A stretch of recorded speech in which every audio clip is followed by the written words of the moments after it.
Hello friends, welcome to सी लर्नोपीडिया। कैसे आप सब। हम लोग एक सेशन चला रहे हैं आपके लिए जहां पर हम लोग डिस्कस कर रहे हैं, हम लोग रिवीजन कर रहे हैं जनरल स्टडीज का। और आज हमारा टॉपिक है मॉडर्न हिस्ट्री। मॉडर्न हिस्ट्री के कुछ इंपॉर्टेंट ईयर्स, उसमें से आने वाले सवाल एसएससी, सीजीएल और सीएचएसएल के लिए जो भी सारे इंपॉर्टेंट है वो हम लोग आज यहाँ पर डिस्कस करने वाले हैं। तो हम लोग शुरुआत करते हैं सीधा 1885 से। मॉडर्न हिस्ट्री में हम लोग सीधा 1885 से शुरुआत कर रहे हैं और यहां से होते हुए हम लोग 1947 तक के आएंगे। और यहां पर जो जो साल बहुत इंपॉर्टेंट है आपके लिए वो हम लोग पढ़ने वाले हैं। जो जो इवेंट्स आपके लिए बहुत इंपॉर्टेंट है वो यहां पर हम लोग डिस्कस करने वाले हैं। तो 1885 का सबसे पहला इंपॉर्टेंट इवेंट है कि इंडियन नेशनल कांग्रेस यहां पर फॉर्मेशन हुआ था। 1885 में इंडियन नेशनल कांग्रेस का फॉर्मेशन है। अगर आपको पूछा जाएगा कि इसका फॉर्मेशन कहां पे किया गया था तो आंसर होगा मुंबई या फिर उस समय बॉम्बे। तो आप यहां पे बॉम्बे याद रख सकते हैं कि बॉम्बे में इसका क्या किया गया था, इनॉग्रेशन या फॉर्मेशन किया गया था। इसका फॉर्मेशन करने वाले इसके फाउंडिंग मेंबर जो है उनका नाम है A.O. ह्यूम। तो याद रखिएगा कि एक ब्रिटिशर व्यक्ति जो है वो इसके फाउंडर मेंबर रहे थे, फाउंडेड बाय A.O. ह्यूम। इसीलिए उनको जो है मिल गई थी परमिशन कि आप बना लीजिए इंडियन नेशनल कांग्रेस। जो उनको लगा था कि एक ऐसी ऑर्गेनाइजेशन होगी जो आगे चलकर फेल हो जाएगी, बट वो एकदम हिट हो गई। आप जानते हैं कि इंडियन नेशनल कांग्रेस का क्या योगदान रहा है हमारी इंडिपेंडेंस में। और एक चीज और पूछी जाती है कि इस समय जब आईएनसी बनी थी उस समय यहां पर वॉइसरॉय कौन थे। तो यहां पर वॉइसरॉय उस समय थे डफरिन। तो याद रखेंगे उस समय वॉइसरॉय कौन थे, डफरिन। उसके बाद इंडियन नेशनल कांग्रेस में इंडियन मेंबर्स जिन्होंने ये चालू करने की सोची थी उनका नाम था दादा भाई नौरोजी और साथ साथ में थे फिरोज शाह मेहता। तो ये दो नाम आप याद रखेंगे और साथ साथ नाम याद रखेंगे A.O. ह्यूम का ईयर क्या है 1885। कहां पर फॉर्म किया है, बॉम्बे के तेजपाल, गोकुलदास तेजपाल संस्कृत कॉलेज में। ठीक है, नेक्स्ट। उसके बाद कांग्रेस प्रेसिडेंसी जो है वो आपके लिए इंपॉर्टेंट है। पहले तो आप 4 साल आपके लिए बहुत याद रखेंगे कि जो स्टार्टिंग के 4 साल है 1885, 1886, 87 और 88, ये 4 साल से आपके सबसे इंपॉर्टेंट सवाल यहीं से बनते हैं। यहां पर एक चीज और ध्यान रखेंगे कि शुरुआत के फर्स्ट ईयर में यहां पे 72 डेलीगेट्स पूरे इंडिया से आए थे और यहां पर इन्होंने मीटिंग करी थी। पहला 1885 यहां पर हुआ कहां पर था और यहां के प्रेसिडेंट कौन थे ये आप याद रख सकते हैं। पहला बॉम्बे में हुआ, ठीक है। दूसरा आपका कलकत्ता में हुआ, तीसरा आपका मद्रास में हुआ और चौथा जो है वो आपका इलाहाबाद में हुआ। तो ये 4 आप ऐसे याद रख सकते हैं। पूरे याद रखने की जरूरत नहीं, कुछ इंपॉर्टेंट मैं आपके लिए अलग से भी करवा दूंगा, बट ये 4 तो आपके लिए बहुत इंपॉर्टेंट है। बॉम्बे, कलकत्ता, मद्रास और फिर इलाहाबाद। बॉम्बे में जो है वो सबसे पहले फर्स्ट प्रेसिडेंट रहे व्योमेश चंद्र बैनर्जी या बनर्जी, जो भी है, जहां पर कहीं पर बनर्जी लिखा होगा आप उसको कर सकते हैं। नेक्स्ट में रहे हैं दादा भाई नौरोजी। मद्रास में जो इनके 87 में जो रहे उनका नाम है बदरुद्दीन तैयब जी। और इलाहाबाद में जो रहे उनका नाम है जॉर्ज यूल। यहीं से आपके सारे मेन क्वेश्चन बनते हैं। सबसे पहला जैसे यहां से बनेगा कि फर्स्ट प्रेसिडेंट कौन थे इंडियन नेशनल कांग्रेस के, कहां पर हुआ था, बॉम्बे में हुआ था। उसके बाद तैयब जी से बनेगा कि फर्स्ट मुस्लिम प्रेसिडेंट कौन थे, कहां पर हुआ था वो सेशन, मद्रास में हुआ था, 87 में हुआ था। उसके बाद इलाहाबाद से क्वेश्चन क्या बनेंगे, जॉर्ज यूल से क्वेश्चन बनेंगे कि फर्स्ट नॉन इंडियन, ठीक है, या फिर पहले ऐसे व्यक्ति जो इंडिया से बिलोंग नहीं करते, इंडियन नहीं थे और वो क्या बने थे, इंडियन नेशनल कांग्रेस के प्रेसिडेंट बने थे। तो वो यहां पर आपका सही हो जाएगा। तो ये सारे क्वेश्चन आपके बनेंगे इंडियन नेशनल कांग्रेस के प्रेसिडेंसी से, ठीक है।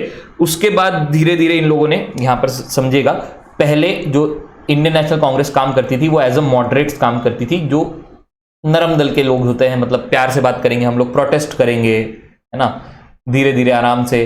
फिर उसके बाद हम लोग लेटर्स लिखेंगे, ठीक है, ब्रिटिशर्स को लेटर्स लिखेंगे कि हमको ये समस्या है। ब्रिटिशर्स वो लेटर्स पढ़ते भी नहीं थे। तो कुछ साल तो ऐसे ही चलेगा जहां तक के कुछ हो ही नहीं पाया, कुछ चेंज दिख ही नहीं पाया। जो है इंडियन इंडिपेंडेंस की तरफ जाना तो बहुत दूर की बात है, इंडिया के लोगों के अंदर में ही कोई चेंज दिख नहीं पाया। तो यहां पे जो है इतने साल तो मेरे ख्याल से आप कह सकते हैं कि इंडियन नेशनल कांग्रेस ने बहुत ज्यादा कुछ नहीं किया है। नेक्स्ट हम लोग सीधा आएंगे 1905 पे। 1905 आपके लिए बहुत इंपॉर्टेंट इवेंट है क्योंकि यहां पर जो है पार्टीशन हो गया था, आपका पार्टीशन ऑफ बंगाल का पार्टीशन किया गया था। इस समय एक क्वेश्चन पूछा जाता है कि इस समय आपके लॉर्ड कौन थे, तो यहाँ पे लॉर्ड जो है वो उनका नाम था कर्जन, वॉइसरॉय कर्जन है। 1905 में ये हुआ था, ठीक है। और असल में इन्होंने जो कारण दिया था, पेपर पे इन्होंने जो कारण दिया था या फिर ऑफिशियली इन्होंने जो बोला था, वो कहा था कि हमको बंगाल जो है वो बहुत बड़ा हो रहा है, ठीक है, एडमिनिस्ट्रेशन करने में बहुत दिक्कत हो रही है कि इतना बड़ा बंगाल है तो उसका जो है संभालेंगे कैसे, किस तरीके से उसको संभालेंगे, तो वो तो यहाँ पर उन्होंने सही दिया था। बट सही जो रीजन था वो था कि बंगाल को जो है वो एक तरीके से बांट देना है। बंगाल को इन्होंने 2 हिस्सों में बांटा था, ये आपका वेस्ट तरीका है, वेस्ट है, और ये जो है आपका ईस्ट वाला है। ईस्ट वाला भाग जो है वो मुस्लिम मेजोरिटी में बांट दिया था और वेस्ट वाला जो भाग है वो हिंदू मेजोरिटी में बांट दिया था। और वेस्ट वाले का जो कैपिटल है उसको बना दिया है कलकत्ता को, और ईस्ट वाले के कैपिटल को बना दिया गया है ढाका। ठीक है, तो यहां पर हो गया है बंगाल का पार्टीशन, जिसके खिलाफ बहुत सारा विरोध हुआ। और इसी एक विरोध से आपको ध्यान रखना है स्वदेशी मूवमेंट। स्वदेशी मूवमेंट, स्वदेशी मूवमेंट जो है वो 1905 में ही सुरेंद्रनाथ बैनर्जी ने चालू करी थी। यहां पर नाम याद रखेंगे, सुरेंद्रनाथ बैनर्जी। इन्होंने कलकत्ता के टाउन हॉल में जो है मीटिंग बुलाई और उन्होंने कहा कि हम आज से स्वदेशी अपनाएंगे, ब्रिटिशर्स के जो सारी चीजें हैं वो हम लोगों को नहीं अपनाना। तो एक चीज पूछा जाएगा कि स्वदेशी मूवमेंट किस चीज को प्रोटेस्ट करने के लिए था, तो ये बंगाल के पार्टीशन को।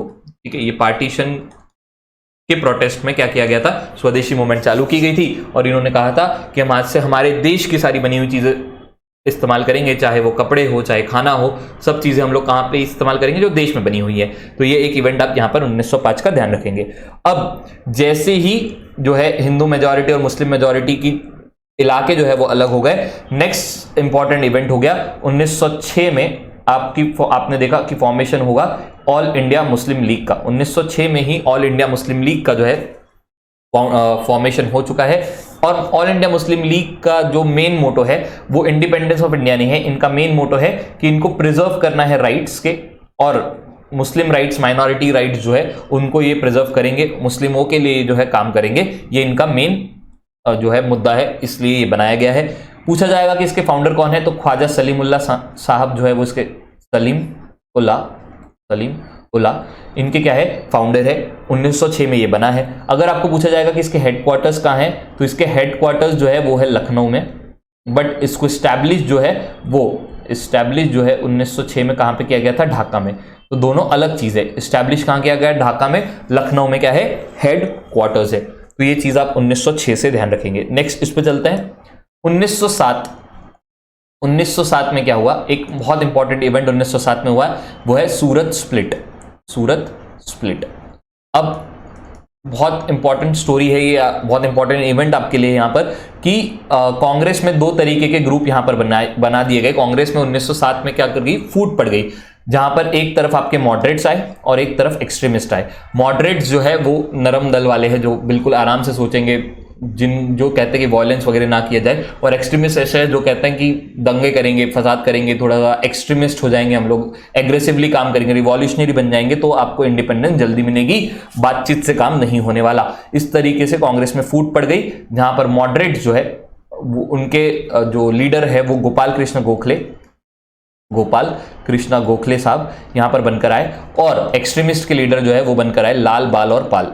लाल इज फॉर लाला लाजपत राय, बाल इज फॉर बाल गंगाधर तिलक, और पाल इज फॉर बिपिन चंद्र पाल। आप सब जानते हैं इन सबको। तो ये सूरत स्प्लिट है। सूरत में ये सेशन हुआ था जहां पर ये दंगे हुए, उसके बाद मॉडरेट्स और एक्सट्रीमिस्ट अलग हो गए, इसलिए कहा जाता है सूरत स्प्लिट। तो अब 3 लोग काम करेंगे, मॉडरेट्स अलग काम करेंगे, एक्सट्रीमिस्ट अलग काम करेंगे, और मुस्लिम लीग अलग काम करेगी।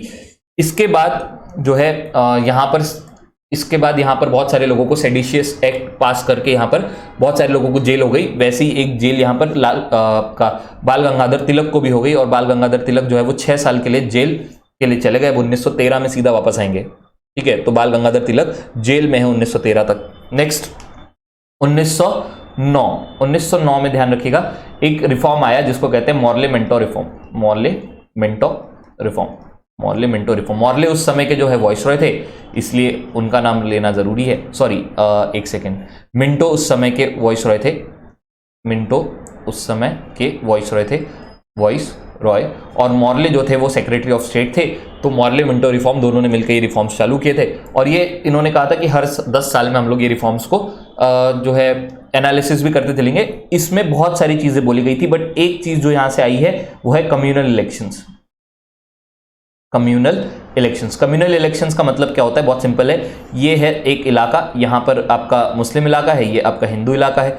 हिंदू मेजॉरिटी इलाका है, तो यहां पर से जो खड़ा होगा इलेक्शन में वो मुस्लिम होगा, यहां से जो इलेक्शन में खड़ा होगा वो हिंदू होगा, और यहां पर जो वोट देंगे वो भी मुस्लिम्स होंगे, जो वोट देंगे वो भी हिंदू होंगे। मतलब सिर्फ मुस्लिम कैंडिडेट्स ही यहां पर खड़े हो सकते हैं, यहां पर हिंदू कैंडिडेट खड़े हो सकते हैं। तो यहां पर क्या होगा, लोगों के मन में ये सारे विचार आएंगे कि अगर मैं यहां पर हिंदू हूं और यहां पर तो मुस्लिम चुन के आएगा तो मेरे हित में तो कोई काम नहीं होगा, तो चलो भाई यहां चले। वैसे हिंदू को लगेगा कि हम यहां जाना चाहिए, मुस्लिम यहां पे जो मुस्लिम्स हैं उनको लगेगा कि हमको यहां जाना चाहिए। इस तरीके से यहां पर इन्होंने बंटवारे का काम कर दिया। तो अगर कहा जाएगा कि शुरुआत, नींव कहां से रखी दी गई थी, नींव जो है आपकी कहां से रख दी गई थी, पाकिस्तान के फॉर्मेशन की या बंटवारे की, तो वो कहां से रख दी गई थी, मॉर्ले मिंटो रिफॉर्म से रख दी गई थी। यहां तक हम लोग यहां पर पहुंच चुके हैं, ठीक है। उसके बाद 1911 में आते हैं। 1911 में क्या किया गया, एक दिल्ली दरबार बुलाया गया, दिल्ली दरबार, जहां पर दिल्ली में ये लोग चीजें करने वाले हैं। सबसे पहली चीज तो इन्होंने कहा, यहां पर देखिए ध्यान से समझिएगा, चीफ गेस्ट कौन थे, chief guest George the fifth उस समय जो वहां के राजा थे, और क्वीन मैरी, इनको यहां पे बुलाया गया, ठीक है। और 3-4 चीजें यहां पे करी। सबसे पहला, कैपिटल जो है वो शिफ्ट कर दिया कलकत्ता से लेकर दिल्ली, कलकत्ता से शिफ्ट करके दिल्ली में इन्होंने कैपिटल शिफ्ट कर दिया। और जो है दिल्ली आपका कैपिटल कब से है, 1911 से है। अगर आपको पूछा जाएगा कि दिल्ली से पहले कैपिटल क्या था, तो वो था कलकत्ता, उसको शिफ्ट करके क्या कर दिया गया है, दिल्ली कर दिया है 1911 में। तो सबसे पहले तो ये रहेगा। दूसरा रहेगा कि इन्होंने बोला कि जो बंगाल का हमने पार्टीशन किया था, ठीक है, उसको हम अनल करते हैं, कि मतलब उसको हम लोग खत्म कर देते हैं, अब खत्म हो चुका है वो पार्टीशन को, हम आगे से नहीं मानेंगे। उसके बाद तीसरी चीज थी कि हम लोग बिहार और ओडिशा ऐसे 2 स्टेट और बना रहे हैं बंगाल के अंदर से ही, मतलब पुराना जो पार्टीशन है उसको खत्म करते हुए बेसिस ऑन लैंड हम लोग बना रहे हैं बिहार और ओडिशा ऐसे 2 स्टेट। यहां तक क्लियर है। 1911 हम लोग यहां तक कर चुके हैं। फिर 1914 से लेकर 1919 तक के आपको पता है, 1990 तक आपका वर्ल्ड वॉर 1 चली है, वर्ल्ड वॉर 1, ये आप ध्यान रखेंगे। उसके बाद 1914 से तो आपके मोहनदास करमचंद गांधी जो है वो इंडिया में आ चुके हैं। मोहनदास करमचंद गांधी जो है वो इंडिया में आ चुके हैं, इससे पहले वो साउथ अफ्रीका में थे। और इसके आगे की सारी बातें हम लोग अगले वीडियो में करेंगे। Thank you so much. देखते रहिए हमारे चैनल को, लाइक शेयर सब्सक्राइब कीजिए और हमें कमेंट करके बताइए कि कैसे लग रहा है आपको ये वीडियो। Thank you.